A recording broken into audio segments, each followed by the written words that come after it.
Ya, oke, saya share screen nih. Sudah terlihat? Kok masih proses bisnis. Ya, oke. Nah, ini bisa dibaca sendiri. Baca sendiri selesai, saya kasih soal, kumpulkan jam 12 gitu ya. Soalnya udah ada 5 atau 8 soal. Jangan.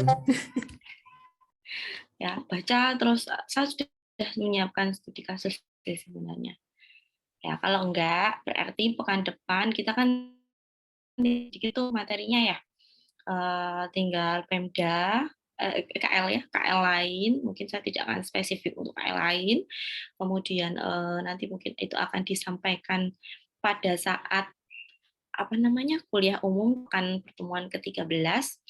Jadi pekan depan silakan dibaca materi dari pertemuan berapa kemarin tuh? 8, 9, 10, 11. Ya, gitu. Terus tugasnya nanti secara individu atau berkelompok? Tugasnya berkelompok saja, nanti ada berapa ya, mungkin sekitar 10 studi kasus. Anda cari itu masuk ke tusinya siapa, gitu ya. Itu soalnya sebenarnya sudah saya siapkan, untuk yang khusus DJP sudah ada sebenarnya untuk hari ini. Oke, namun dari pengalaman kelas sebelumnya ternyata nggak selesai. Baru bahas set dijen aja tadi sudah sampai mana ya, udah hampir 1 jam lebih. Oke, sekarang saya akan coba sampaikan di sini ada kantor pusat saja. Ya, struktur organisasi untuk DJP, gitu ya. Untuk DJP itu ini bisa Anda baca di PMK sekian, ya, PMK 118 tahun 2021. Di situ ada tentang DJP mulai dari pasal 416 DJP ini ada di sini ya, di sini biru itu adalah kantor pusat, dia sebagai untuk pelaksanaan kebijakan, perumusan kebijakan, penyusunan standar, norma, evaluasi, monef ya, pemantauan, kemudian sampai melakukan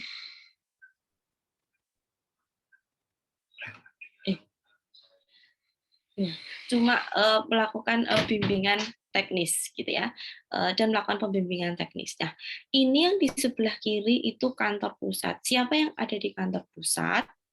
Yang ada di kantor pusat itu ada Sekretariat Direktorat Jenderal Pajak atau disingkat Setdijen ya, beda kalau orangnya di sekretarisnya yang memimpin Sekretariat Jenderal itu adalah Sesdijen. Jadi bedanya Setdijen itu institusinya, Sesdijen itu adalah orang yang memimpin Setdijen.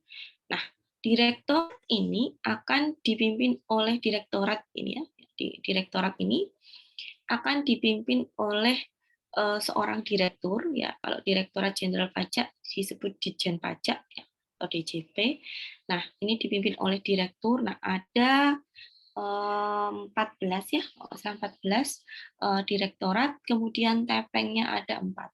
Tenaga pengkaji yang akan membantu Direktur Jenderal Pajak atau Direktorat Jenderal Pajak ya, membantu Direktorat Jenderal Pajak dalam mengambil keputusan atau terkait dengan pemantauan, mungkin membuat kajian gitu ya, terkait dengan SDM ya, sumber daya manusianya, baik itu pembinaannya ya, atau pengelolaan dan penitipan, kemudian ada tepeng atau pengkaji terkait dengan perluasan basis pajak atau misalkan ekstensifikasi, kemudian intensifikasi, kemudian jelas di situ nanti ada pengawasannya, gitu ya, ada pengawasan, kemudian pengawasan itu pasti akan diikut sertakan dengan penegakan hukum atau penegakan aturan. Jadi ada tepeng untuk pengawasan dan penegakan hukum, kemudian ada tepeng untuk terkait dengan yang menyentuh langsung yaitu tenaga ahli atau tepeng di sini terkait dengan pelayanan. Nah, di sebelah kanan pusat itu adalah pembuat kebijakan ya, pembuat kebijakan, kemudian regulator ya, pembuat atau ini regulator, Kemudian yang di sebelah kanan itu adalah kantor operasional yang akan banyak bertemu tadi yang melakukan kegiatan ekstensifikasi ya yang banyak dengan wajib pajak, kemudian turun ke lapangan itu ada yang di sebelah kanan saya ya di warna kuning. Nah, kalau yang warna biru jelas instansinya ada di Jakarta ya, berada di pokoknya di Jakarta ya, berada di Jakarta ya, ada di Gatot Subroto. Terus yang di sebelah kanan yang warna kuning itulah nanti yang akan tersebar di seluruh Indonesia gitu ya, di Jakarta, di Sumatera dan seterusnya. Nah, kantor wilayah itu sebagai koordinasi sebenarnya. Kalau melihat probisnya DJP ya ada fungsi koordinasi, kemudian di sini ada KPP, ada KP2KP. Nah, ini yang kemarin mengalami perubahan nomenklatur. Namun kalau di total seluruhnya jumlah satker di DJP itu akan sama. Hanya kemarin ada yang namanya dihilangkan, tetapi nanti untuk kegiatan terkait dengan perpajak masuk di dalam digabungkan ke KPP tertentu, ada yang diganti dengan yang terkait dengan nomenklatur.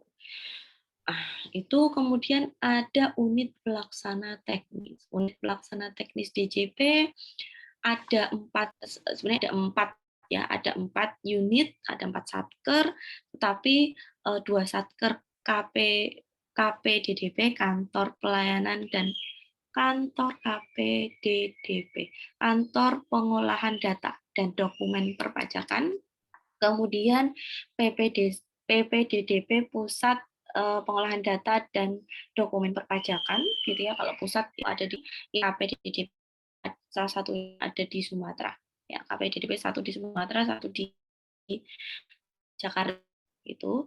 Satu lagi adalah KLIP DJP, Kantor Layanan dan Informasi Perpajakan, mungkin tidak bisa kita bahas hari ini. Nah, sebenarnya dulu ada satu UPT yaitu KPDE, Kantor Pengolahan Data Ekstern. Sekarang dia sudah masuk atau diinsertkan ke dalam salah satu direktorat. Nanti kita lihat lagi ya, direktorat apa itu. Itu data eksternal.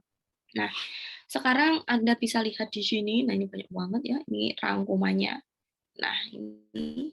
Nah, jadi di sini tepeng, nanti tadi mungkin saya ada salah menyebut, nah ini nama yang sebenarnya di sini ada tenaga pengkaji bidang ekstensifikasi dan intensifikasi pajak, tenaga pengkaji bidang pelayanan, tenaga pengkaji pengawasan dan penegakan hukum perpajakan, dan tenaga pengkaji di bidang pembinaan dan penertiban SDM. Ya.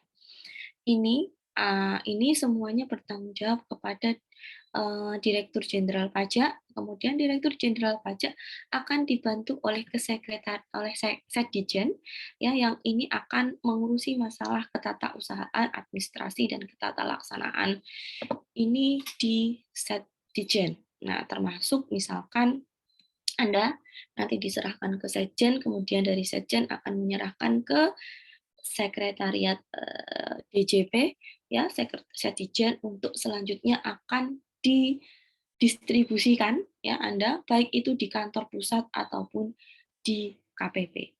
Tetapi sepanjang yang saya tahu terkait dengan program perluasan basis pajak ekstensifikasi, maka kayaknya ada kebijakan yang terkait dengan SDM, yaitu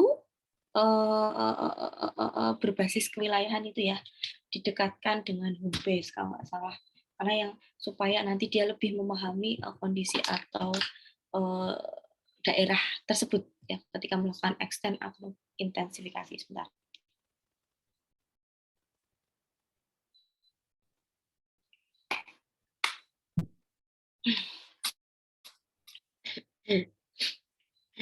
Ya, ya. Ini secara detail ya, ini ya. Oke, ini ada 1, 2, ada PP1, ada PP2, ada pemeriksaan dan penagihan, ada penegakan hukum, intensifikasi dan penilaian, EP, ekstensifikasi dan, jadi ini singkatannya PP1, PP2, pemeriksaan dan penagihan itu P2, penegakan dan hukum itu Direktorat Gakum, Direktorat Ekstensifikasi Wilayahan EP, ini Direktorat KB, ini Direktorat PKP, ini Direktorat P2 Humas, ini Direktorat DIP, kemudian ini disingkat Kitsda, Direktorat Kitsda, ini Direktorat TIK, Direktorat TPB, Direktorat Perpajakan Internasional, Direktorat Intelijen Perpajakan. Ini yang baru Direktorat Intelijen Perpajakan yang sudah 2 atau 3 kali berubah ini ya. Yang terbaru ini, kemarin yang baru adalah yang sebelum ini ada Direktorat Perpajakan Internasional sama ini penggabungan ya, Direktorat Teknologi Informasi dan Komunikasi. Untuk Direktorat Teknologi Informasi dan Komunikasi, coba Anda cek di PMK 118 itu masih ada kesalahan pengetikan ya. Jadi di PMK-nya itu masih, saya lupa pasal berapa, masih tertulis Direktorat Teknologi Informasi dan Teknologi. Anda bisa cek itu salah ya, karena tidak sinkron dengan penjelasan yang di atasnya, nanti Anda cek sendirilah itu. Nah, oke, nah ini adalah Sedijen. Nah, saya mungkin akan lebih banyak bicara ke Sedijen karena lebih berkaitan dengan termasuk pengembangan karir dan seterusnya. Itu kemudian sama nanti mungkin untuk struktur secara detail bisa Anda baca sendiri. Saya mungkin akan lebih banyak bicara atau cerita aja deh ya terkait dengan current issue apa sih yang ada di direktorat tersebut. Oke, DJP, Sedijen ini pekerjaannya, nah ini kita dulu error ya. Ya, nah ini tugas DJP berarti dia melaksanakan fungsi yang melaksanakan dan menyusun perumusan kebijakan di bidang perpajakan atau di bidang pajak. Nah, fungsinya, nah ini nanti yang akan diturunkan gitu ya ke seluruh direktoratnya. Membuat kebijakan, melaksanakan, menyusun norma standar. Jadi ini akan berulang. Ya, ini akan berulang ya. Yang beda ini. Nih, bidangnya menjadi lebih spesifik ya, dari A sampai dengan E. Ya. Untuk administrasi subdirektorat ya, untuk administrasi direktoratnya atau subdirektorat nanti akan dibantu oleh tata usaha. Jadi ini kurang tadi ya. Nah, ini ya.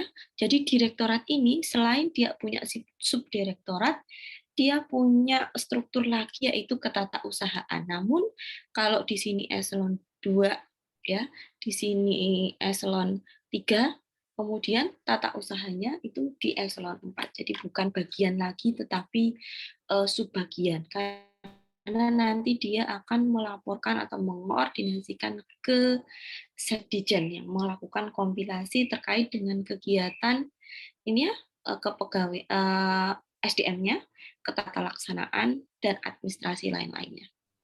Kita lihat tusinya sudah, nah ini sudah. Sekarang kita ke Sedijen. Ya. Sedijen Anda baca sendiri di sini ya, dukungan administrasi mirip-mirip dengan Sedijen sekretariat badan atau Sedijen direktorat yang lainnya. Pasti di dalamnya ada unsur ketata laksanaan, kemudian kepangkatan, mutasi, kemudian pengelolaan keuangan, gaji, distribusi pegawai, perencanaan kepegawaian, kediklatan, dan yang lain-lainnya, termasuk izin belajar. Itu ada di sini, kearsipan ya, termasuk protokoler untuk pimpinan itu ada di sini. Nah, di Sedijen ini. Nah, ini adalah sekretariat Dijen Pajak. Anda lihat ada bagian ketata laksanaan ya, bagian tata laksana, bagian perencanaan dan pengembangan, bagian mutasi dan seterusnya. Anda baca sendiri. Di sini ada bagian organisasi dan tata laksana. Nah, ini nanti yang akan ngurusi, nah organisasi itu lebih bicara ke lakin, laporan tahunan dan seterusnya, capaian dan seterusnya, laporan kinerja, ya itu yang jadi kalau misalkan dipublish di webnya DJP ternyata lakin 2000 laporan tahunan kinerja DJP publishnya terlambat, maka yang akan disalahkan adalah bagian organisasi dan tata laksana, bagian OTL. Ya, itu dia akan menyelesaikan pekerjaan urusan A dan B. ya, penyiapan bahan koordinasi penyusunan rencana kerja tahunan dan laporan, rencana kerja dan laporan, kemudian koordinasi administrasi penataan organisasi. Dia melakukan fungsi koordinasi karena kalau proses bisnisnya ya nanti akan dilakukan oleh TPB, kemudian ada Kitsda. Nah, itu tata laksana itu lebih banyak bicara terkait dengan di sini ya, Anda baca di sini ya, bahan rapat pimpinan itu juga bagian dari A ya, organisasi. Nah, tata laksana itu mulai dari poin A, B, C itu yang melaksanakan adalah A, poin D itu yang melaksanakan adalah tata laksana. Urjab itu tata laksana. Poin D, poin E gitu ya. Oke, kemudian poin F. Poin C ini ya, subbag pengukuran kinerja akan melaksanakan kegiatan GH. GH ya, pemantauan dan penatausahaan sama administrasi untuk jabatan fungsional termasuk pengukuran kinerja atau ngurusin IKU, DKO, dia yang mengkoordinasikan ya, yang mengkoordinasikan sebagai timekeeper aja untuk organisasi tersebut. Itu Sedijen, ya itu terkait ke organisasi, ke tata laksanaan dan organisasi atau strukturnya yang ada di DJP. Terus terkait dengan perencanaan dan pengembangan serta pemberhentian. Nah, ini coba Anda bisa baca poin A. Perencanaan dan pengadaan ini yang melakukan DJP. Nah, DJP itu jumlah pegawainya sekitar 45.000 orang. Coba Anda bayangkan, 45.000 orang tersebar di kantor pusat yang ada 14 direktorat plus 1 sedijen. Dia ada di 300, lupa saya, 318 atau berapa gitu ya, untuk kantor pelayanan pajak, 34 kanwil, dan 200 sekian KP2KP, sama UPT-nya ada 4. Itu tersebar di situ. Nah, kondisi statistik DJP saat ini, ya ini kondisi jumlah pegawai ini nanti pasti akan berpengaruh terkait dengan mekanisme atau perencanaan kebutuhan pegawai yang dilakukan oleh DJP. Nah, jumlah pegawai yang cukup banyak ini pengaturannya ya, ini ada sebanyak 48% itu untuk struktural dan 50 termasuk pelaksana di dalamnya, dan 51%-an gitu ya untuk jabatan fungsional. Jadi kondisi existing saat ini jumlah javungnya sudah banyak, jadi sudah sesuai dengan Perpres walaupun nanti akan diperbanyak kembali. Nah, tantangannya adalah DJP itu posisinya menggembung di tengah. Jadi banyak pegawai yang golongan 2C, 2D, dan 3A. Gitu ya. Sementara kondisi jabatan strukturalnya tidak terlalu banyak. Jumlah paling banyak itu adalah kedudukan di S1 atau D4, itu ada sekitar 30%-nya. Jumlah laki-laki lebih banyak di DJP ya, karena potensi untuk ditempatkan di seluruh Indonesia itu juga banyak gitu ya, walaupun nggak ngaruh sih kalau sekarang ya gendernya. Jadi jumlah pegawai di DJP yang laki-laki itu lebih banyak. Nah, jabatan fungsional itu ada bermacam-macam. Jadi kalau Anda tertarik nanti javungnya itu ada prakom, Pranata komputer, ada fungsional penilai, ada fungsional pemeriksa pajak, dan ada fungsional penyuluh pajak. Oke, kita balik ke sini. Di sini ada ini ya. Nah, jadi mereka ini juga akan melakukan pembinaan. Nah, di sini ada ya. Pembinaan ini ada di sini. Ya.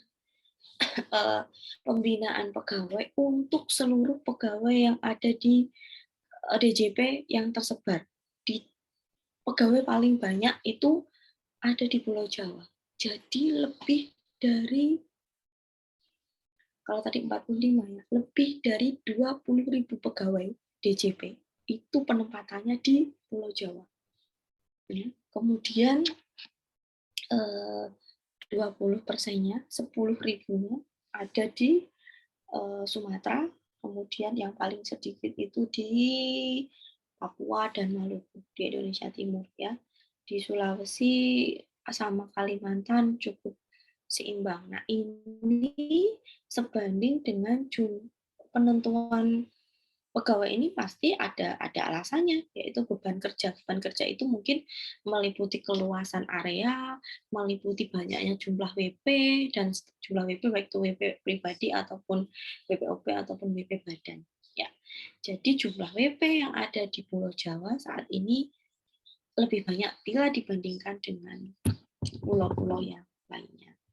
Ya, terkait dengan perencanaan, ini bicara masalah current issue-nya, Anda sudah belajar UASN dan Anda juga sudah belajar PP 11 tahun 2017 yang kemudian diperbarui lagi dengan PP 17 tahun 2020. Penetapan atau penyusunan itu berdasarkan ABK, analisis beban kerja, yang sudah dirinci setiap 5 tahun.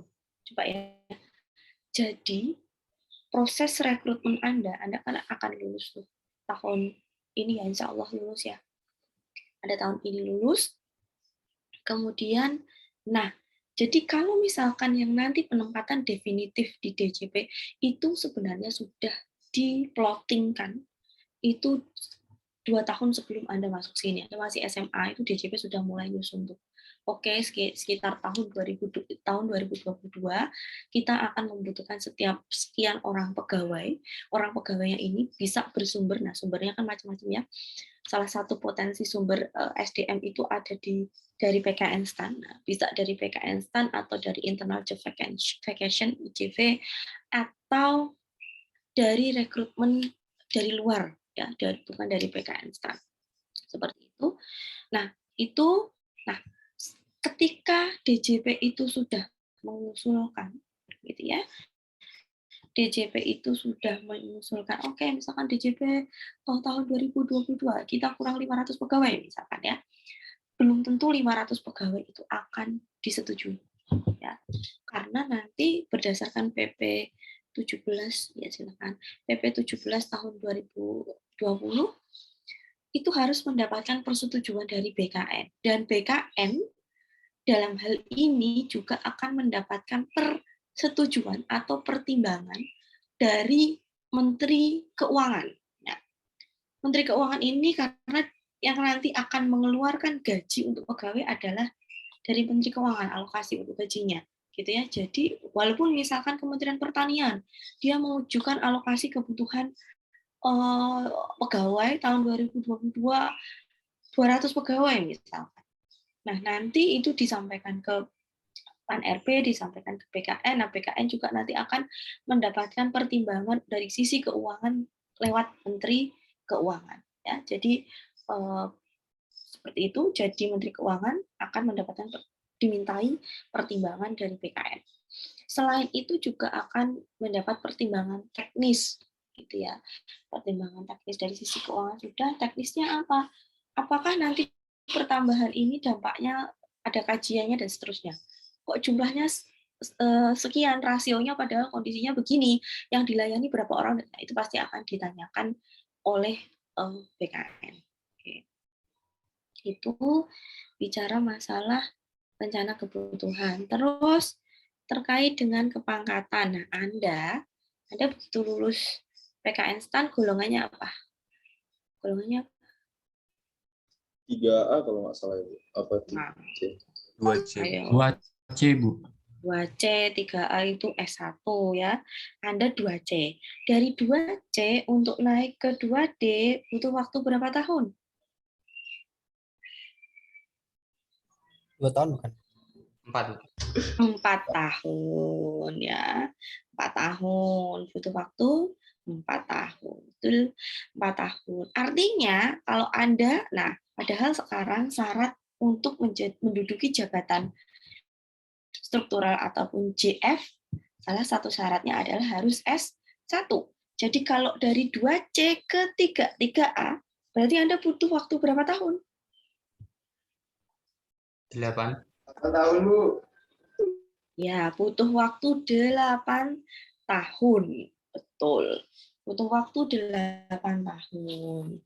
Jadi kira-kira Anda akan naik ke 3A ini 2022, 2030 itu pun kalau Anda sudah memenuhi pada saat diusulkan ya setelah hampir mendekati angka 4 tahun Anda akan diusulkan oleh organisasi, oh misalkan Torik ini sudah layak naik ke 2D itu akan diusulkan karena dia mendapatkan kinerja secara 2 tahun berturut-turut itu nilainya harus baik atau sangat baik. Kalau di Kementerian Keuangan ditambah penilaian apa namanya SKP-nya, sasaran kerjanya atau penilaian perilaku ya, penilaian perilaku-nya juga harus baik seperti itu. Pencapaian IQ, kemudian perilakunya juga harus baik di 2 tahun berturut-turut itu, maka baru dikenakan bisa diajukan atau bisa diusulkan ya untuk mendapatkan 3A. Namun ada fast track-nya, jalur percepatan kayak kalau dulu ya, sekarang kan sedang dibahas nih. Kalau dulu misalkan lulusan terbaik itu bisa fast track langsung ke D4 gitu ya. Sekarang kok saya belum mendengar ada informasi terkait dengan itu. Anda bisa mendapatkan apa nih? Tadi ya penyelesaian kepangkatan, jadi kenaikan pangkat dan seterusnya. Jadi dia ngurusin 45.000 orang itu. Terus tata usaha, oke, ini terkait dengan cuti dan seterusnya penghargaan pegawai itu juga dicatat oleh dia. Nah, usulan pegawai untuk diklat. Nah, usulan pegawai untuk diklat itu juga dicatat. Nah, balik lagi ke sini tadi ya, ada, oh, nggak ada ya. Oh, ini di sini. Nanti kita bahas di sini aja.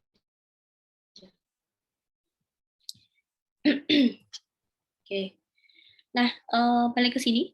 Nah, untuk diklat di DJP termasuk ada 2 ya mekanisme seseorang bisa mengikuti diklat karena Anda mengusulkan gitu ya, mengusulkan untuk memenuhi kompetensi jabatan Anda masih ada gap kalau misalkan yang diusul apa JPM-nya ada di posisi sini ternyata Anda posisinya ada di bawah sini, maka Anda harus menutup gap-nya ini lewat diklat atau diklat ini diberikan ketika Anda ingin menduduki atau promosi pada jabatan yang lebih tinggi, atau Anda ingin ke jabatan fungsional, maka Anda harus mengikuti diklat. Jadi diklat ini, diklat yang tipikal-tipikal untuk reward, gitu ya, bukan untuk menutupi gap ini, biasanya nanti akan ada seleksinya, seleksi baik administratif, seleksi kinerja, dan seterusnya. Ya, seperti itu. Nah, itu terkait dengan ini. Kemudian prestasi kerja pegawai, itu juga pemberhentian dan pensiun pegawai, kemudian bahan pembinaan. Oke. Ini terus, nah kalau rekrutmen atau perencanaan SDM, jadi ini dia dari sini kebutuhan pegawai yang ada di poin A itu bisa dilakukan dengan cara rekrutmen tadi sudah saya sampaikan umum dari PKN STAN atau misalkan pejabat fungsional berubah jadi struktural ya seperti itu atau mutasi yang sifatnya diagonal. Kemudian atau kita benar-benar penerimaan mahasiswa baru STAN. Jadi diusulkan. Oke, misalkan di tahun 2026 kami butuh atau 2027 kami butuh lulusan pengelola keuangan negara setara dengan D4 atau misalkan setara dengan D3, maka dia dimasukkan di dalam tadi ya di rencana kebutuhannya itu nanti dimasukkan kemudian nanti dilaporkan ke Biro SDM Sekretariat Jenderal Kementerian Keuangan nanti lapor ke BKN seperti itu. Nah, itu terus udah ya ini ya. Oke, terkait dengan ini tadi ya, kalau Anda 8 tahun lewat jalur yang reguler, ada percepatan namanya di sini ada ini. Ada apa ini namanya? Ada kenaikan pangkat reguler dan kenaikan pangkat pilihan. Kalau reguler berarti ya udah Anda nggak maksudnya bukan nggak ngapa-ngapain ya, Anda ikutin alur, ikutin flow, nggak kuliah, gitu ya, nggak kuliah, terus nggak tugas belajar, tetap D3, tapi Anda nunggu 8 tahun dengan syarat IQ terpenuhi, perilakunya baik, 8 tahun Anda naik ke 3A. Baru bisa ke Javung, walaupun ada beberapa Javung yang bisa D3 ya, tapi tidak banyak. Ada pangkat pilihan. Pangkat pilihan itu Anda mengikuti ujian dinas atau Anda mengikuti ujian kenaikan pangkat. Nah, ujian kenaikan pangkat ini, UPKP ini tidak mesti ada setiap tahun karena Kementerian Keuangan harus menyampaikan usulan dulu ke BKN untuk dibukakan formasi. Ya, untuk dibukakan formasi dari D3 misalkan, terus naik ke level setara dengan sarjana atau S1. Namanya UPKP 5. Gitu ya. Kalau S2 berarti UPKP 6. Bagi teman-teman yang misalkan ini ya, melanjutkan pendidikannya based on tugas belajar, misalkan telah kerja di DJP 2 tahun, terus ada kesempatan untuk mendaftarkan diri ikut tugas belajar di PKN STAN. Anda daftar tuh, ikut beasiswa di D4 di PKN STAN. Maka setelah lulus, Anda tidak mesti nunggu 8 tahun. Ya, Anda 2 tahun kerja, terus Anda daftar, ternyata alhamdulillah lulus, Anda 2 tahun mengikuti pendidikan di PKN STAN. Setelah itu tahun keempat atau kelima, kok kebetulan ada UPKP, di tahun kelima, maka Anda nanti akan langsung diangkat setara dengan 3A. Itu bedanya kalau lewat tugas belajar, ya. Kalau lewat pendidikan di luar kedinasan, apa sih pendidikan di luar kedinasan ini?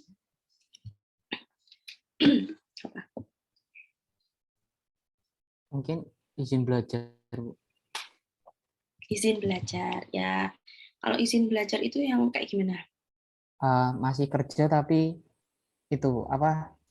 Dia tuh nyambi kuliah gitu di luar PKN STAN biasa. Ya, masih kerja, ya berarti dia tetap bekerja, gitu ya. Dia tetap bekerja di PKN STAN, Dia tetap bekerja di DJP, ya, dari setengah 8 sampai jam 5 sore. Nah, setelah itu baru Anda kerja dan tidak boleh kuliah di yang weekend ya. Weekend itu yang ambil kuliah ada ya, kuliah yang Jumat, Sabtu, Minggu saja. Ya. Jadi Anda harus kuliahnya tersebar merata di weekdays juga, biasanya yang kelas malam gitu ya, ambil kelas malam. Tapi yang harus diperhatikan adalah Anda pastikan bahwa akreditasinya itu ya sampai Anda lulus itu akreditasinya akan sama. Jadi minimal B, A atau B. Kalau akreditasinya C, maka ya, nah ini bedanya dengan yang TB. Kalau yang tugas belajar tadi, yang tugas belajar ini, begitu Anda lulus 2 tahun, maka Anda langsung 3A. Jadi Anda lebih cepat 4 tahun, gitu ya. Tetapi kalau yang di sini, ini Anda harus nunggu ada UPKP dulu, baru ijazahnya bisa dipakai.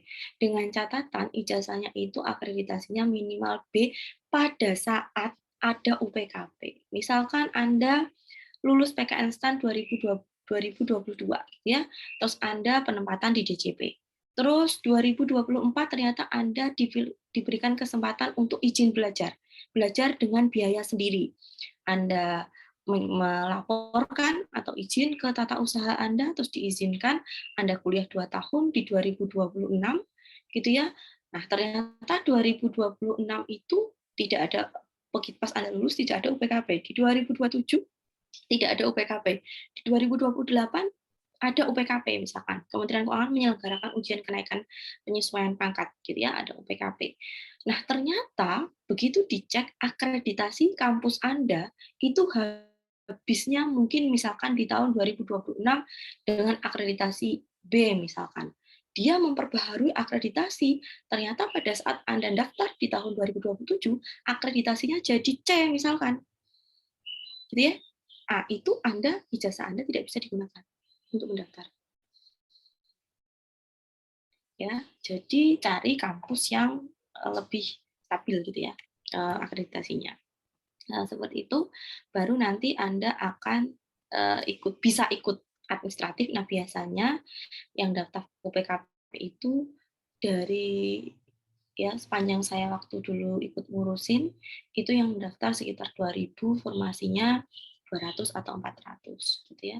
Ya mirip-mirip kalau Anda ikut nanti habis D3 ini berencana ikut ke D4 gitu ya. Nah, sekitar segituan juga jumlah pendaftarnya. Dari 2.000 yang diterima cuma 200 atau 100, nggak tahu sekarang berapa tuh yang diterima tuh. Ya, D4. Itu. Bagian keuangan, nah, current isu yang tadi itu ya. Current isu yang tadi, nah, Bu SMI itu kan sebenarnya ada beberapa ya. Pemenuhan kebutuhan SDM itu lewat zero growth. Zero growth itu artinya apa? Tidak terjadi penambahan jumlah pegawai. Jadi kalau kondisinya DJP itu 45.000, ya sudah. DJP tidak akan menambah pegawai 45.000. Akan menambahnya ketika apa? Kalau ada pegawai DJP yang pensiun. Tahun ini misalkan yang akan pensiun 1.000 orang. Atau yang akan pensiun banget ya, yang akan pensiun 500 orang. Atau ada yang meninggal dunia. Nah, itulah yang akan digantikan. Jadi orang yang pensiun atau yang meninggal dunia, itu kita, jadi zero growth ini masih ada potensi untuk menambah jumlah pegawai atau memasukkan pegawai yang baru ke dalam organisasi. Ya, karena tadi ada yang berkurang berdasarkan pensiun ataupun yang meninggal. Jadi masih ada potensi untuk merekrut walaupun jumlahnya tidak banyak. Mekanisme pemenuhan kebutuhan yang kedua itu adalah apa ya? Tadi downsize ya. Downsize itu artinya kalau misalkan pegawai DJP jumlahnya sekarang 45.000, ya yang akan dikelola. Jadi DJP akan tetap mempertahankan 45.000 itu. Jumlah itu justru akan berkurang. Berkurang karena tadi ada yang meninggal, kemudian ada yang pensiun, itu tidak melakukan rekrutmen. Jadi tanpa menambah, udah dibiarin begitu saja. Ya karena sudah merasa oke cukup dengan berkurangnya karena yang pensiun ternyata tidak berdampak signifikan terhadap kinerja DJP, maka DJP mempertahankan untuk tidak melakukan rekrutmen. Itu bisa terjadi. Kemudian right size-nya itu kan kalau ada pengembangan organisasi, ya, maka kita bisa menambah jumlah pegawai. Nah, kebijakan yang disampaikan oleh Bu SMI ini juga berpengaruh jelas karena DJP itu bagian dari Kementerian Keuangan, ya. Jadi ini terpengaruh juga nih DJP ya dengan penggunaan angka minus growth. Kalau di Kementerian Keuangan minus growth-nya sampai angka negatif 3 sampai negatif 4, gitu ya, total seluruh Kementerian Keuangan, DJP ini berdampak sekitar setiap tahunnya dari 2020 sampai 2024 itu sudah dihitung terkait dengan minus growth-nya itu angkanya di -1 ya, di -1 kurang lebih di -1 sampai dengan -2 cukup besar. Kalau angka 1%-nya dibandingkan dengan angka 45.000 sangat besar gitu ya. Oke.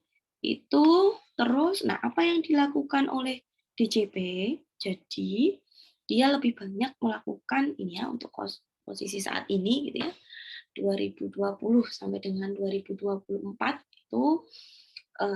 itu melakukan redesign proses bisnis kemarin sudah dilakukan ya, perubahan nomenklatur dan seterusnya, kemudian struktur organisasi sudah dirombak, kemudian core tech system, simplifikasi aplikasi ya dan seterusnya, kemudian otomatisasi pelaksanaan proses bisnis di beberapa layer gitu ya, itu terus integrasi antar proses bisnis, jadi kolaborasi dari direktorat satu dengan direktorat yang lainnya.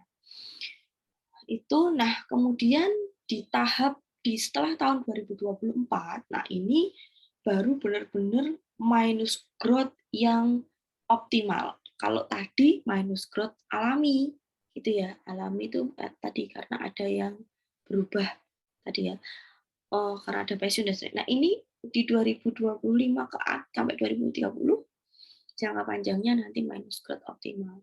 Kemungkinan tidak akan ada penambahan jumlah SDM. Nah, bagian keuangan berarti menyusun rencana keuangan untuk DJP ya, di direktorat-direktoratnya sampai juga ke kanwil-kanwilnya, nanti lapornya ke sini ini mengumpil. Perkap ya, bagian perlengkapan. Di sini ada bagian perlengkapan ya.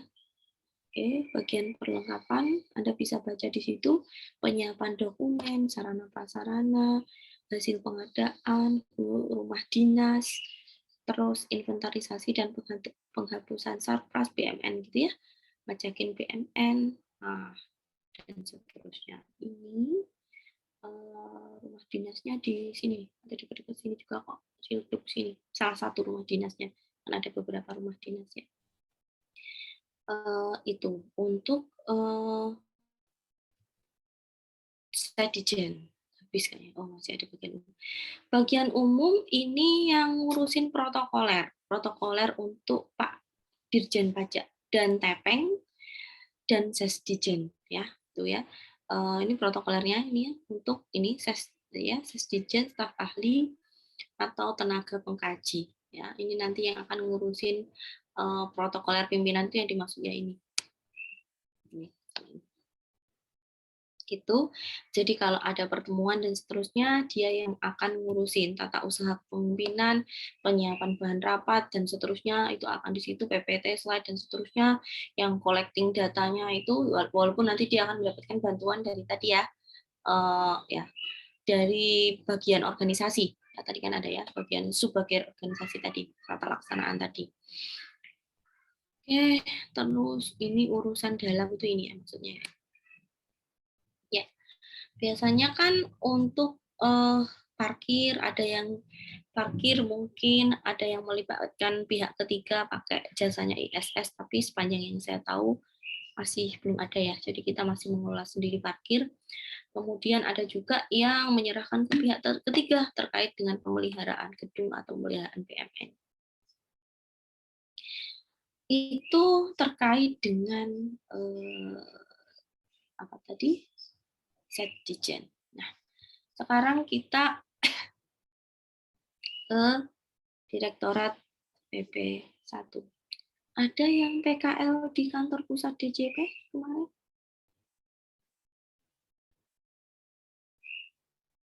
Nggak ada. Ada yang KTTA-nya wawancara dengan kantor pusat DJP? Kajian kebijakan apa-apa gitu. Teman Anda, Bu, tapi saya enggak. Temen, siapa tadi yang ngomong? Siapa temennya? Teman Organda.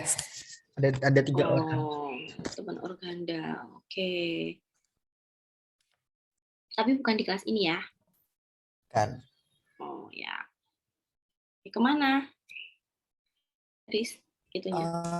Pajak internasional ke Pak siapa gitu. Oh, ke PI ya, ke pajak, Direktorat Pajak. Tiga-tiganya ke pajak internasional. Iya, Pati semua. Oh 3 ya, orang. oke. Ya, nah sebenarnya ini banyak nih. Kalau kemarin, Anda udah selesai KTTA-nya, udah dinilai kok ya. Saya sudah tahu nilainya ya? Belum. Oh, belum? Belum. Oh, berarti yang bisa melihat baru ininya ya? Dosen pembimbingnya ya? Oh, Kayaknya oke. ada yang bisa, ada yang belum. Soalnya mungkin belum diinput atau gimana. Soalnya Oh, di nggak, portal saya tuh masih KTTA dinilai atau apa gitu. Belum ada nilainya gitu. oh iya. Kalau belum di-input, saya nggak tahu ya. Tetapi kan maksimal input minggu kemarin ya, Sabtu hari kemarin kalau nggak salah sih. Mungkin ada beberapa yang belum menilai karena alasan tertentu gitu ya. Oke, iya. Ini bagian umum ya. Oke. Bimbingan saya tuh kayaknya malah nilainya nggak ada yang di sini sama bimbingnya. Saya menilainya kecil, tetapi ternyata dosen penilai 2-nya nilainya tinggi-tinggi, luar biasa. Ya, jadi akhirnya keangkat tuh. Jadi yang semuanya nggak nyampe A, itu semuanya dapat A. Saya aja shock. Wow, nilainya tinggi banget ya. Ini bagian umum ya. Jadi kalau nggak ada ya sudahlah ya. Sekarang Direktorat PP1. Nah, ini urusannya adalah terkait dengan ini ya. ini nanti dibagi di subdirektoratnya juga berdasarkan ini, yang khusus KUP, yang khusus penagihan, yang khusus PPN, BM gitu ya, yang khusus pajak tidak langsung lainnya, dan ada yang PBB. Oke. Ya, ini adalah subdirektoratnya. Nah, tadi ya. Jadi ini ngurusin ini saja, ini ngurusin PPN industri, ini ngurusin PBB, ini ngurusin ini. Ya, kemudian ke tata usahanya dan kepegawaiannya dibantu oleh tata usaha. Itu untuk Direktorat PP1. Jadi kalau kemarin yang akan mengkajiannya Direktorat PP1 ini current isunya. Nah, sekarang ini kan sedang ada banyak deregulasi gitu ya, penyederhanaan. Sekarang itu sedang ada kita pada saat ini di masa bonus demografi gitu ya. Dan masa ini digunakan untuk reformasi, penguatan fondasi dan daya saing, termasuk DJP di sini ya. Ada reformasi struktural yang juga didukung dengan reformasi secara fiskal. Nah, di sini ada reformasi sektor real, terus keluar undang-undang ini kemarin ya Omnibus Law, undang-undang Cipta Kerja, terus ada deregulasi gitu lah, kemudian ada terkait dengan penyederhanaan birokrasi, kemudian ada transformasi ekonomi, kemudian reformasi di sektor keuangan. Nah, di sini di dalam aturan tersebut itu jelas ini nanti akan berdampak ke sini ya, mendorong sistem perpajakan adil, sehat, efektif dan akuntabel ya di situ.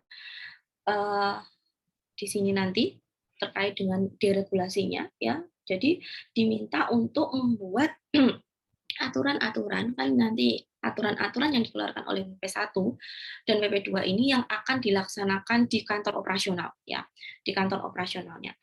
Diharapkan ketika menyusun aturan itu adalah aturannya itu, aturan yang dikeluarkan itu bisa meningkatkan atau memulihkan atau mempercepat pertumbuhan, pemulihan ekonomi, kemudian bisa meningkatkan efektivitas pengawasan, gitu ya. Kemudian sejalan dengan arah reformasi birokrasi, kemudian sejalan dengan arah perluasan basis pajak, kemudian terkait kepatuhan sukarela juga disinggung di dalam undang-undang yang baru tersebut.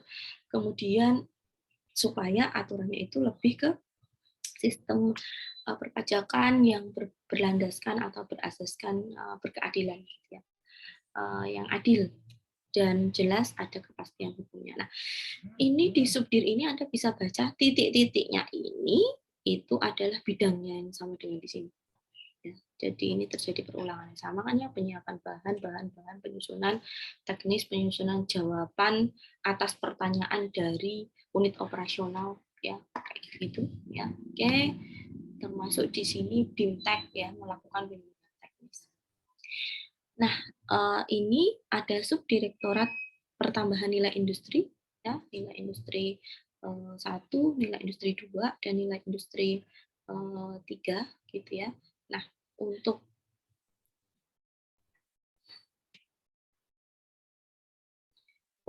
ini ya, ya, jadi nanti ada sektor-sektornya gitu kan ya. 1, 2, dan 3 itu untuk industri apa, 2 untuk industri apa, dan seterusnya. Jadi ada sektor-sektor tertentu, misalkan 1 untuk, saya nggak hafal juga ya, mungkin bisa cek di aturan. Jadi bisa jadi 1 untuk sektor pertanian, kemudian 2 untuk sama, masih melakukan kegiatan dari A sampai D, tapi yang 2 sektor otomotif, kemudian yang ketiga ke sektor pertambangan misalkan ya. Jadi ini pembagian sektor. Jadi dia melakukan kegiatan yang sama tetapi dibedakan sektornya. Demikian pula untuk yang ini, yang terkait dengan nilai perdagangan jasa dan pajak tidak langsung lainnya gitu ya. Nah, itu juga pembagian sektor 1, 2-nya itu 1 misalkan untuk perdagangan yang besar, 2 misalkan untuk perdagangan eceran, misalkan, kemudian jelas ini untuk pertambahan untuk nilai jasa, kemudian sektor jasa, dan yang di sini adalah untuk pajak tidak langsung lainnya. Nah, PBB bangunan, pajak bumi bangunan itu juga berdasarkan sektor tadi ya, ada sektornya mungkin ya, ya di sektor pembagian sektornya. Jadi ini akan berulang, tetapi sektornya berbeda. Satu sektor apa, dua sektor apa, tiga sektor apa. Saya agak sedikit lupa ya, mungkin satu itu di mungkin Anda sudah belajar PP ya. Satu sektor pertambangan ya misalkan dan seterusnya. Oke. Ada sektor pertanian dan seterusnya. Terus Direktorat PP2. Nah, ini saya masih punya utang nih, bukan punya utang ya. Saya melakukan penelitian, salah satunya harus mewawancarai di sini terkait dengan pajak penghasilan gitu ya.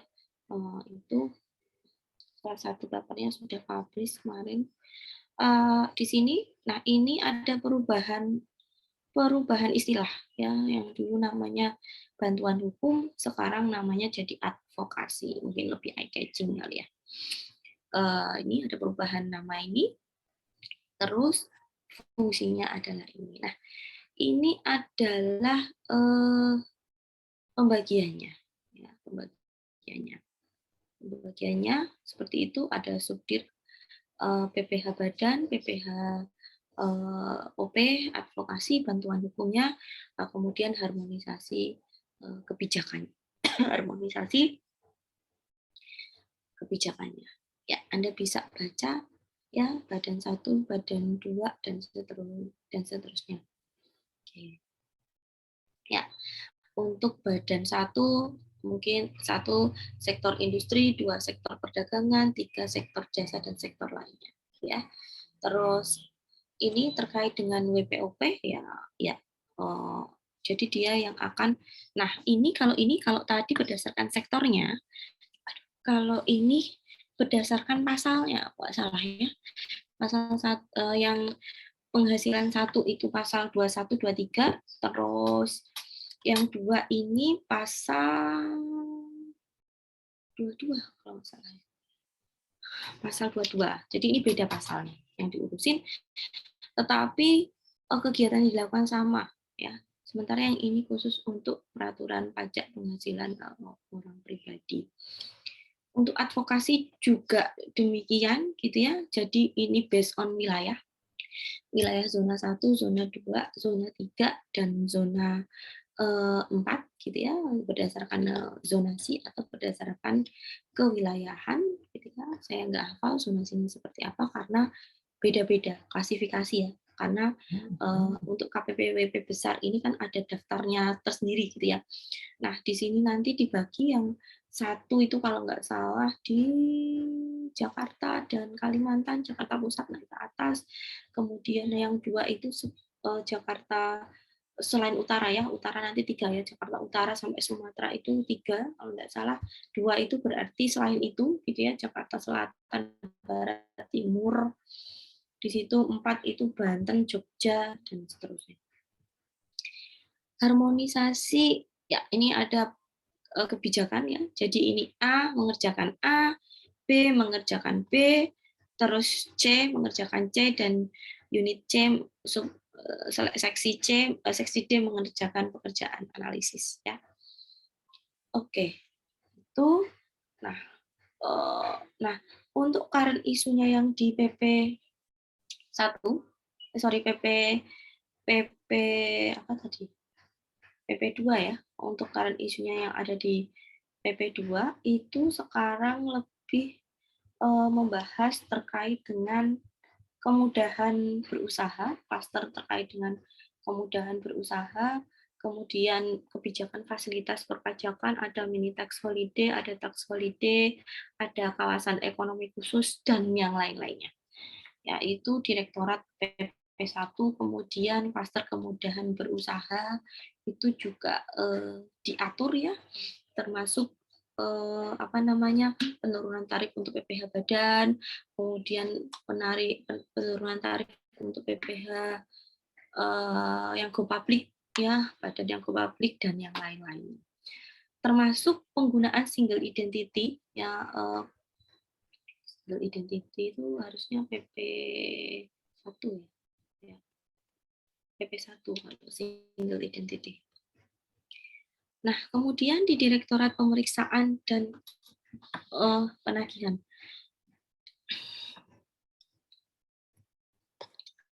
Ya, Anda bisa baca di situ Direktorat Pemeriksaan dan Penagihannya.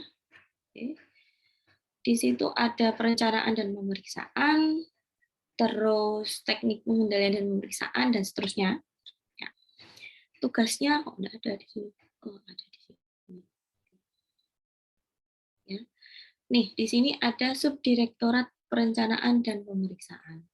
Perencanaan WPOP, pemeriksaan WP Badan, dan seksi strategis pemeriksaan. Ya. Itu sudah terlihat jelas ya pengkhususannya. Jadi di sini ngurusin bahan dan seterusnya untuk WPOP, di sini untuk badan, dan di sini lebih bicara masalah ke evaluasi atas kebijakan yang dikeluarkan terkait dengan poin A dan poin B. Itu untuk pemeriksaan. Direktorat Perencanaan dan Pemeriksaan atau P2. Nah, kemudian di Direktorat Teknik dan Pengendalian, ya, di sini ada teknik pemeriksaan dan seterusnya. Nah, ini mungkin Anda bisa baca, tetapi current isunya adalah di Direktorat Pengendalian ini ya, teknik dan pengendalian pemeriksaan ini. Mungkin Anda belajar di mata kuliah penagihan pajak atau pemeriksaan pajak gitu ya. Ada penagihan pajak terhadap wajib pajak yang pilot gitu ya. Yang ada yang tanda-tanda pilot dan ada yang pilot gitu ya. Oke, itu jadi di situ sudah ada PMK-nya, dia mengeluarkan PMK-nya dan jelas aturan yang dikeluarkan itu pasti akan ada tantangannya terkait dengan penagihan WP yang pilot gitu ya. Jadi kadang-kadang ada yang WP yang telat ya, nggak tahu ya. Jadi dari kita ya, dari sisi institusinya kita terlambat mengetahui pengumuman pilotnya gitu ya. Kemudian ada posisi kuratornya nanti seperti apa dan seterusnya. Nah, selain itu, ya ini nanti mungkin yang lain silahkan dibaca sendiri. Teknik dan penilaian pemeriksaan, Subdirektorat Pemeriksaan Transaksi Khusus, ada transfer pricing di sini, Direktorat Kerjasama dan Dukungan Pemeriksaan. Ya, ini keterlibatan pihak lain ya terkait dengan dukungan pemeriksaan. Kemudian Subdirektorat Penagihan. Nah, ini penagihan ya. Terus hal lain selain yang tadi dilakukan pilot tadi ya, penagihan untuk pilot. Nah, Direktorat ini tadi pemeriksaan dan penagihan dan pemeriksaan ini tadi juga melakukan permohonan pemblokiran dan pencabutan akses sistem administrasi badan hukum. Ya, itu juga dilakukan. Terus sekarang Direktorat Gakum, penegakan hukum. Nah, Direktorat Gakum ini terkait dengan pemeriksaan bukti permulaan, termasuk penyidikan di sini ya, forensik dan barang bukti, kemudian sampai ke pelimpahan menjadi tindak pidana, tindak pidana pajak sampai ke pencucian TPPU ya, tindakan pencucian uang, ya seperti itu. Nah, oke, ya ini bisa dibaca sendiri ya, pemeriksaan bukti permulaan. Nah, ini terkait dengan perumusan kebijakan dan seterusnya. Nah, ini bukti permulaan 1, bukti permulaan 2, bukti permulaan 3 gitu ya. Oke, ini ada. Nah, sama Direktorat. Nah, kalau kayak gini 1, 2, 3 itu akan melakukan kegiatan yang sama. Ya, akan melakukan kegiatan yang sama, tetapi nanti akan dibagi bukti permulaannya itu akan dibagi menjadi beberapa sektor, gitu ya. Jadi melakukan kegiatan, semuanya melakukan kegiatan A, B, C, dan D. Untuk penyidikan juga sama, ya, melakukan kegiatan A, B, C, ya. Terus nanti akan ada klasterisasi untuk 1 apa, 2 apa, 3 apa, ya, sektor ataupun wilayahnya. Kemudian forensik juga ada ya, forensik perpajakan 1 dan forensik perpajakan 2 ya. Jadi kalau yang forensik perpajakan 1, 2 masing-masing melakukan fungsi yang sama termasuk sampai ke evaluasi forensik untuk perpajakan. Nah, yang berbeda di seksi barang bukti dan tahanan. Ini melakukan poin yang B. Seksi 1, 2 ini akan melakukan kegiatan A ya, tapi nanti ada pembagian tugas tertentu. Ya, untuk di tadi ini ya direktorat ini tadi ya. Direktorat Penegakan Hukum atau Direktorat Gakum terdapat current issue yaitu ada tipijak ya.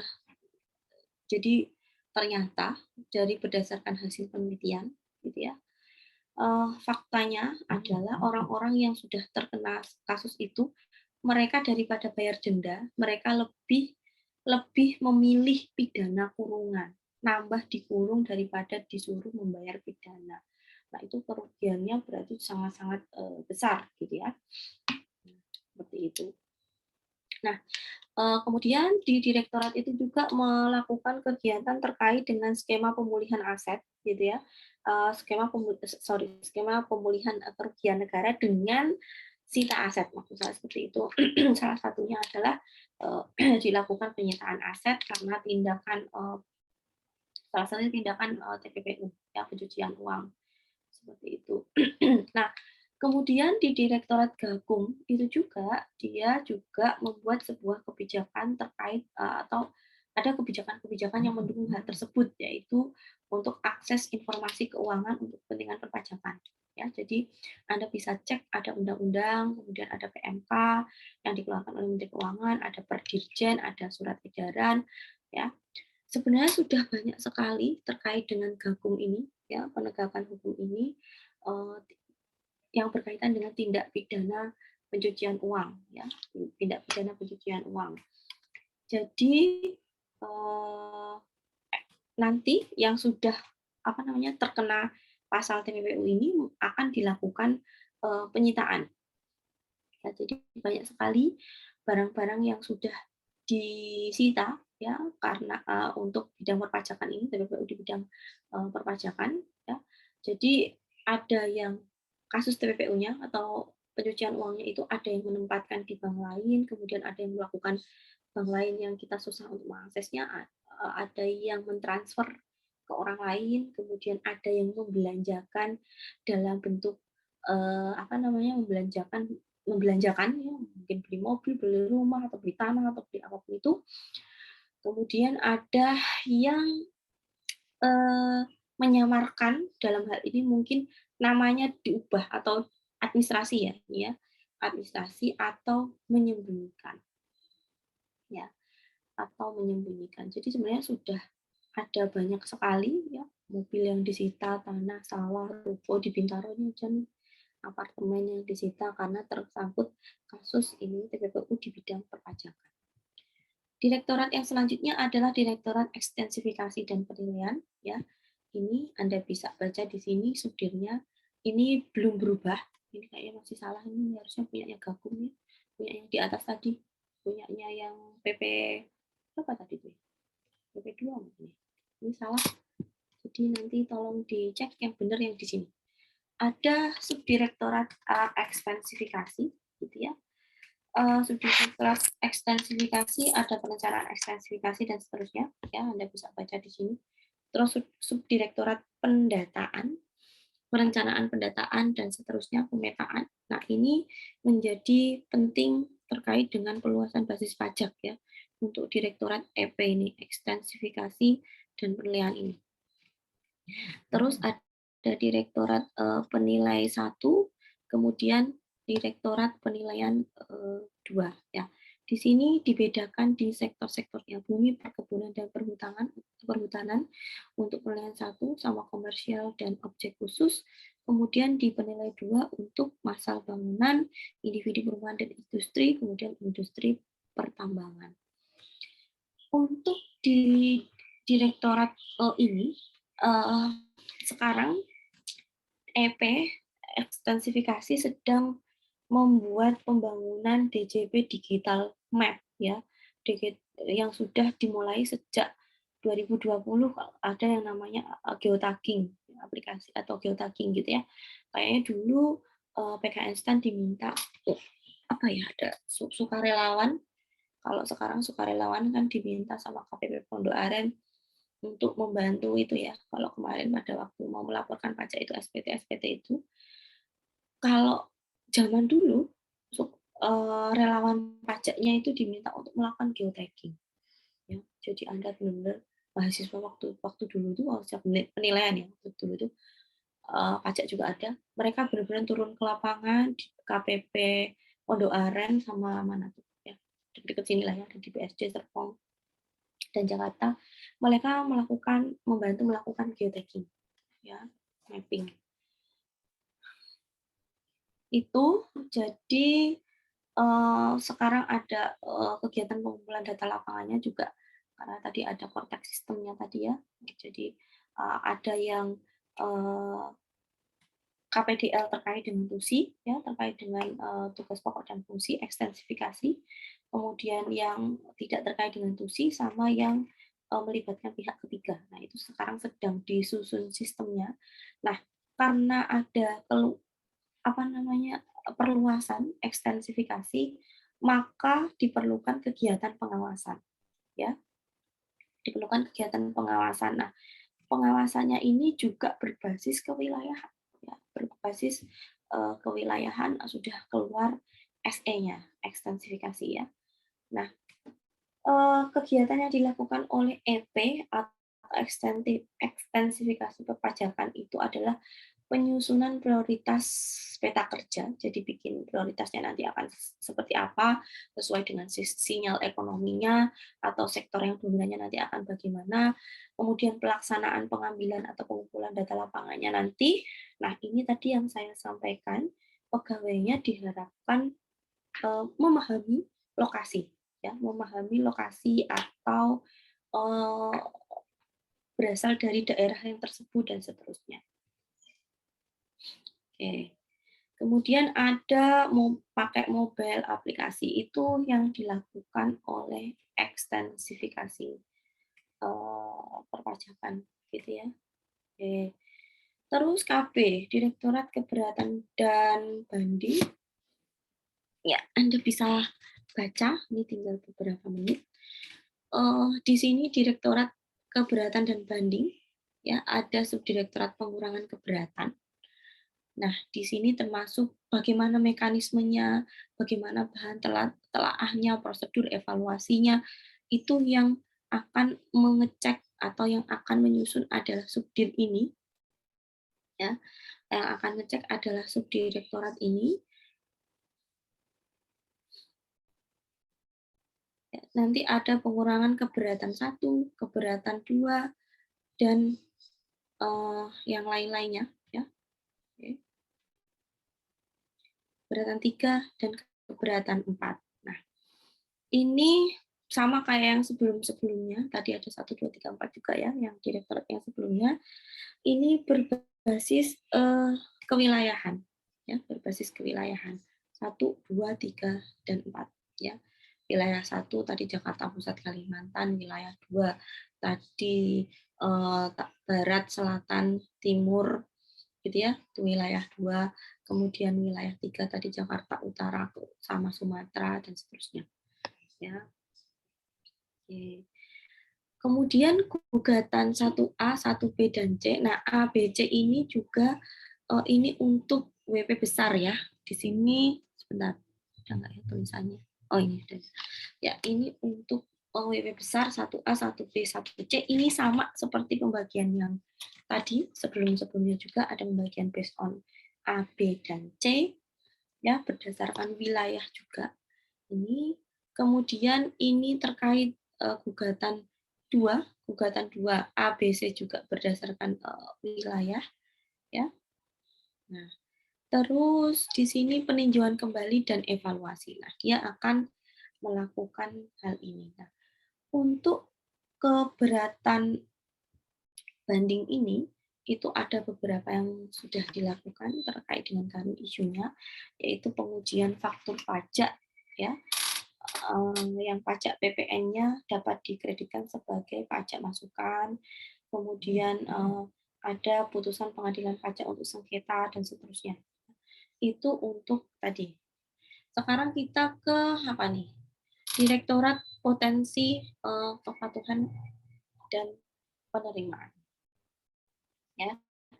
Nah, di sini di direktorat ini, nah karena yang namanya potensi, nah mungkin ini nanti bisa dibaca sendiri ya, yang strukturnya. Ini potensi perpajakan, ini berarti tadi ya kerjasama-sama yang tadi juga termasuk perluasan basis tadi geotagging tadi ya, potensi perpajakan, dampaknya kebijakan seperti apa, kemudian kepatuhan dan pengawasan WP-nya bagaimana, dan pengelolaan penerimaan pajak. Nah ini nah ini pembagian sektor-sektornya. Nah ini juga ada bagaimana tadi ya, di sini ada pengawasannya. Ya. Kepatuhan pengawasannya di sini dalam rangka lebih ke perluasan basis pajak. Jadi di sini sudah ada yang melakukan nanti kerjasama-sama TPB transformasi proses bisnis uji cobanya, gitu ya. Jadi dia sudah memisahkan segmentasi wajib pajak untuk KPP LTO, KPP khusus dan KPP Madya.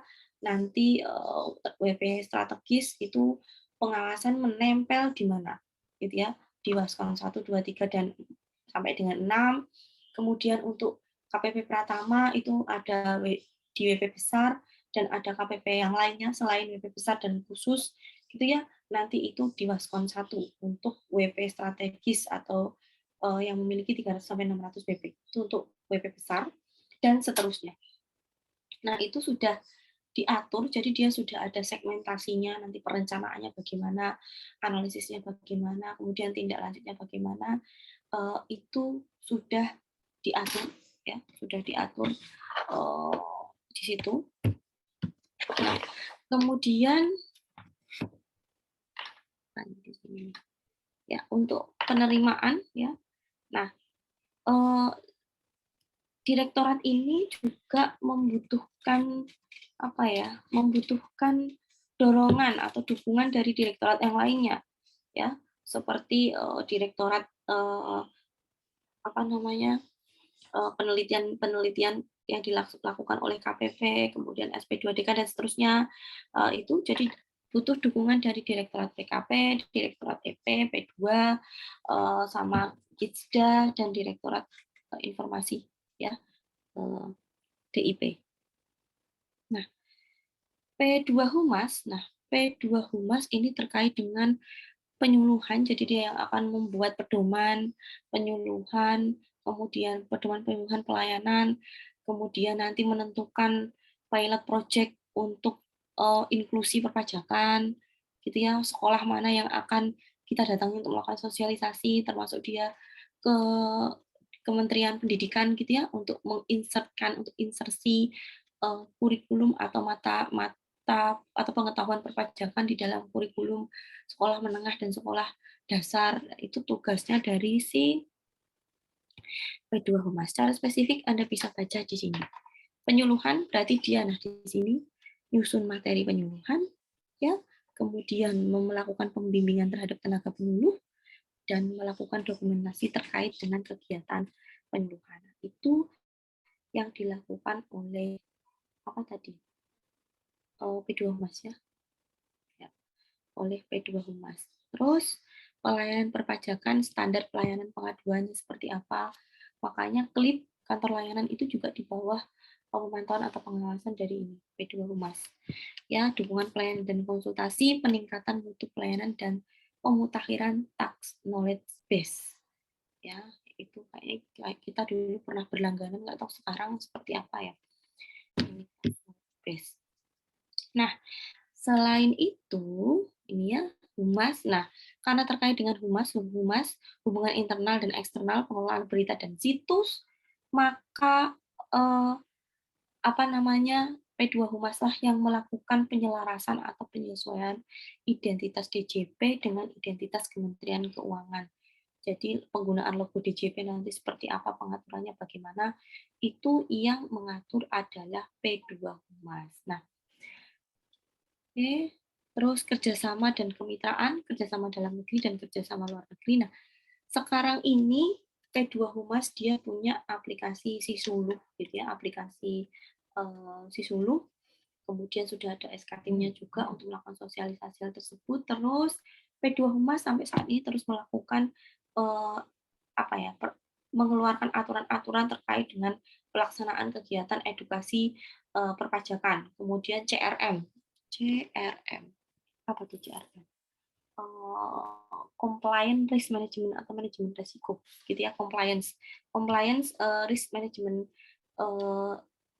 CRM, gitu ya, melakukan CRM ini juga yang menyusun adalah P2 Humas, termasuk inovasi pelayanan perpajakan 3C, click call calling ya, ini click call counter, salah, click call counter, klik ya, ada pelayanan Tracy ya, sekarang sedang pengembangan sampai skema 3 kalau nggak salah, sampai tahap ketiga. Jadi klik melalui web DJP, call melalui call center DJP 1.500, 2.000 atau 200 sih, 1.500, 200 gitu.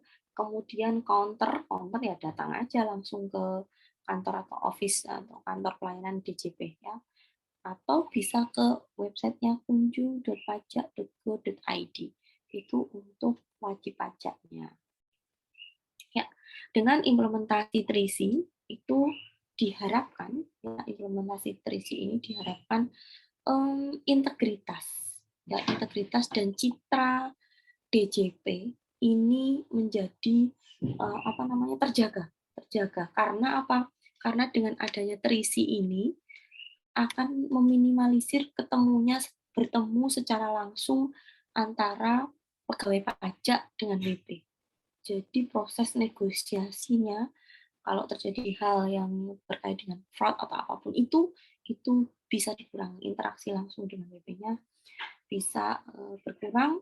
Kemudian adanya ini ya, adanya tadi 3C itu tadi diharapkan beban kerja pegawai DJP yang untuk mendokumentasikan dokumen secara manual, kalau datang ke counter kan dokumennya hard dan seterusnya, itu bisa lebih berkurang. Seperti itu. Terus juga mengurangi tenaga dan mengurangi biaya ya, seperti itu. Sekarang Direktorat DIP, Data dan Informasi Perpajakan. Nah, data dan informasi perpajakan tadi, kalau tadi tata aturan CRM-nya yang mengeluarkan adalah si P2 Humas gitu ya, peraturan. Nah, sekarang CRM-nya ya, CRM-nya ini DIP ini juga mengatur si CRM ini. Jadi tidak hanya si P2 Humasnya ini. Apa sih CRM Compliance Risk Management ini? Kemarin ada ya, manajemen resiko. Nah, di sini lebih ke pengelolaan resiko kepatuhan wajib pajak gitu ya. Proses pengelolaannya nanti seperti apa, diatur, treatment-nya bagaimana, tindakannya seperti apa, bagaimana meningkatkan pemahaman terkait dengan perilaku kepatuhan pajaknya, kemudian bagaimana cara mengoptimalkan SDM pegawai pajaknya, ya terkait dengan pelayanan pajaknya, ya untuk menghadapi resiko WP dan seterusnya. Itu ada di CRM ini. Nah, kalau dulu sebelum CRM itu WP dianggap sama semuanya, nanti setelah ada ini CRM ini nanti WP itu sudah memiliki labeling, gitu ya. Oke, ada merah, kuning, hijau ya. Mana WP yang tepat waktu dan seterusnya. Ya, sudah ada catatan-catatan yang melekat di WP tersebut. Kemudian, nah ini nanti silahkan dibaca sendiri ya terkait ini. Nah, oke, coba kita lihat ya. Ini perencanaan strategis dan data informasi ya, di sini terkait dengan kebutuhan informasi, monitoring, evaluasi kegiatan data ya, ini lebih ke data internal, untuk internal yang ini. Terus prosedur tata kelola data dan informasi ya, ini manajemen kualitas data ada di sini, perumusan pengembangan model dan desain data. Terus di sini ada seksi pemanfaatan data dan evaluasi. Terus pengolahan data internal, nah ini tadi ya data-data internal masuk ada di sini data di sini standarisasinya seperti apa dan seterusnya. Oke, di sini ada data eksternal. Nah, beralihnya ke sini ya KPDE dialihkan ke sini. Kemudian nah nanti ini data internal ini dibantu dengan PPDDP dan KPDDP. Terus di sini ada analisis data 1 gitu ya. Analisis data 1, 2, 3, dan 4 tadi. Pembagian wilayah berdasarkan tadi 1, 2, 3, dan 4-nya. Ya. Oke. Ya. Oke. Kidsda. Nah, yang lain nanti tolong dibaca sendiri ya. Oke, Kidsda di sini coba kita lihat ya. Kidsda kalau Anda lihat di sini secara umum dia lebih bicara terkait dengan kepatuhan internal orang DJP-nya sama transformasi sumber daya aparatur. Kalau yang sebelumnya tadi kan WP, kepatuhan wajib pajak dan seterusnya. Nah, di sini ada kepatuhan internalnya nanti seperti apa ya, pengujian kepatuhan, penjaminan kualitas. Jadi dia menyediakan tools untuk menguji kepatuhannya. Nah, ini ya. Di sini sudah ada. Terus investigasi internal. Nah, kalau Anda saat ini di sini ya ada pelanggaran kode etik. Dulu sebelum saya pindah ke PKN Start, saya pernah kerjasama dengan Kidsda karena diminta untuk menyusun program development program pegawai peningkatan kapasitas pegawai, dan salah satu tools yang dibutuhkan untuk menyusun itu adalah bank data kasus. Nah, ini waktu itu disampaikan tuh kasus-kasus yang sering muncul di DJP untuk masalah untuk pegawainya itu apa saja. Jadi ada list 20 kasus terbanyak yang dilanggar oleh pegawai DJP. Nah, dari situ kita menyusun program. Oke, kita akan menyusun aspek apa sih, kompetensi apa sih yang harus kita sampaikan dalam pelatihan gitu ya untuk supaya pegawai DJP ini ada perubahan perilaku. Ya, waktu dulu seperti itu. Nah, di sini ada pelanggaran kode etik, jadi di sini dia sudah punya bank datanya. Oke. Nah, manajemen kepegawaian. Nah, ini kalau di sini lebih ke uji cobanya. Ya, lebih banyak ke uji coba. Nah, di sini. Jadi misalkan pola mutasinya nanti seperti apa, pola promosinya bagaimana, dan seterusnya, dia akan melakukan evaluasi dan uji coba. Ya, ini lebih ke kalau yang mengeluarkan surat-surat mutasi, surat pangkat, dan seterusnya tadi dari sekretariat.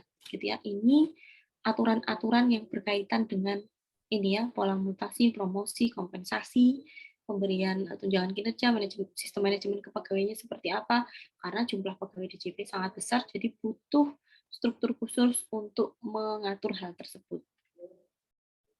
Oke. Ini tadi yang saya sampaikan, peningkatan kapasitas pegawai.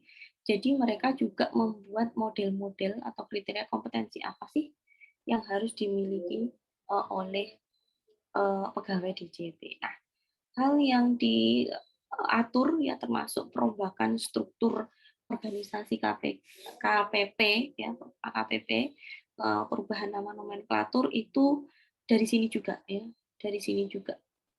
Dari Kidsda juga ya. Dari Kidsda juga. Oke. Itu kemudian ada Direktorat Teknologi dan Komunikasi. Nah, ya, di sini teknologi dan komunikasi atau DIP. Nah, ini jelas ya teknologi informasi, ngatur teknologi informasi terkait dengan sistem perpajakan. Jadi ada core system dan ada supporting system. Ya, core system dan supporting system. Ada dua sistem yang dibangun oleh DJP. Nah, ini pembangunan sistemnya, pembangunan aplikasinya Jadi di sini terkait dengan tata kelola teknologi informasi, mulai dari pengembangan, terkait dengan prosedur keamanan, kemudian terkait dengan operasi, prosedur operasi, dan terkait dengan layanan. Jadi saat ini DJP sedang masa peralihan menuju ke aplikasi siap, ya, aplikasi siap. Itu terus apa yang dilakukan oleh direktorat ini mengelola pusat data, kemudian networking, ya, jadi pengelolaan networking antar kantor pusat dengan instansi atau kantor operasional atau instansi vertikalnya, kemudian aplikasi. DJP itu punya banyak banget aplikasi, gitu ya. Anda mungkin bisa nyebutin, ada EE dan lainnya ya, ada aplikasinya banyak banget itu. DJP lebih kali ya 50 aplikasi yang mungkin nanti akan disimplifikasi. Jadi akan ada beberapa ada yang di drop, digabungkan jadi satu gitu ya. Itu dimasukkan ke dalam aplikasi siap. Terus Direktorat Transformasi Proses Bisnis. Direktorat Transformasi Proses Bisnis ya, di sini pengembangan penyuluhan, jadi kalau ada model penyuluhannya, tadi pedoman dan seterusnya yang mengeluarkan adalah siapa tadi? Si P2 Humas gitu ya. Ini model-modelnya. Nah, Direktorat TPB Transformasi Proses Bisnis ini adalah sebagai uji coba. Ya, jadi kalau ada model baru kantor modern, dia uji cobakan dulu. Ya, dia yang akan ngecek melakukan dari A sampai Z gitu ya, yang disusun oleh direktorat lain, dia yang melakukan uji cobakan, mengevaluasi, kemudian melaporkan hasil temuannya, kemudian ini kurangannya, ini kelebihannya dan seterusnya. Ya, ini jadi terkait dengan pengembangan untuk model penyuluhan, model pelayanan, model penegakan hukum, model ekstensifikasi dan penilaian. Jadi ini tadi dari P2 Humas, ini dari bagian P2 juga, ini dari Gakum, ini dari EP, ya, dan manajemen transformasi. Jadi dia kayak semacam apa ya, mini lab gitu ya. Nah, seperti itu. Melakukan reformasi perpajakan maka diperlukan uji coba. Itu yang dilakukan oleh Direktorat Transformasi Proses Bisnis, gitu ya. Jadi ada PSIAP, gitu ya. Kemudian ada PSAP, ada PSIAP, ya itu. Kemudian ada beberapa, nah ini subdirektorat. Bentar, saya nyontek di Google dulu. Nah, subdirektorat pengembangan pelayanan. Nah, Subdirektorat Pengembangan dan Pelayanan ini sudah mengeluarkan beberapa aturan. Kalau Anda bisa cek di websitenya, ya, coba saya google dulu, saya baca di sini. Nah, di sini ada pelaksanaan pembenahan basis data pengusaha kena pajak, petunjuk pelaksanaan pembenahan basis data, ya, lebih ke SOP pengelolaan basis data dan seterusnya. Kemudian untuk yang Gakum, dia sudah menghasilkan aplikasi. Kemudian uji coba permintaan pemberian informasi keuangan. Kemudian prosedur persetujuan bersama dan seterusnya. Untuk Direktorat Pengembangan Gakum, ya, ekstensifikasi dan penilaian, itu sudah ada pembentukan tim proses pengembangan ya, tim pengembangan proses bisnis taxpayer on management. Ada tentang tata kelola data di lingkungan DJP, pembentukan tim penghimpunan data dan informasi dan seterusnya. Jadi sudah banyak, ya. Terus untuk Direktorat Transformasi, ya, transformasi ini dia lebih ke sudah selesai. Implementasi atau pembangunan digital mapping.